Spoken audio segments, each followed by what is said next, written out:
पुरी जिला सत्यवादी निकटस्थ जयपुर पंचायत सेनापति साहि नागार्जुन सेनापति घर उपरे किछि दुर्बृत्त विलंबित रात्रि बोमा पकाई घर आगे आतंकराज खेलाई कहीकरी गले ए होछि हापी दिवाली। एने सत्यवादी थाना लिखित अभियोग करथिले नागार्जुन सेनापति बापा। एठी प्रश्न उठे साखीगोपाल बजार सबुबले गहली चढ़ी लगी रही थाए।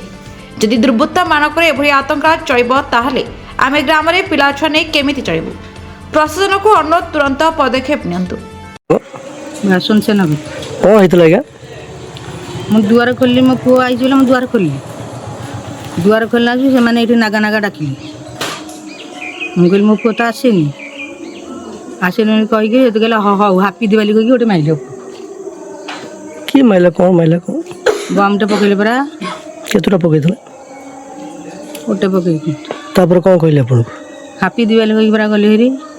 आपन मन सब कोड थिले आम दुआर मुँह छिड़ाई परा आम आईना तुम छिड़ाई तापर आ कौन तुम कहले आ कि कहना से पड़ेली सेमती आ घर किए सब थिले घरे मो स्वामी आ मो पुतरा को डिगी गला आसुक से पड़ेली माने आम पु मैंने आपन ओटी थाना वाला आस्तले हाँ थाना वाला आसते कोटे थाना आस्तले साखीवाड़ा थाना सत्यवादी थाना आस्तले कौन कहि गेले आपन कही तो कहले मत कि कहना मत पचारे खाली मुझे कही सत्यवादी राजकिशोर सेनापति रिपोर्ट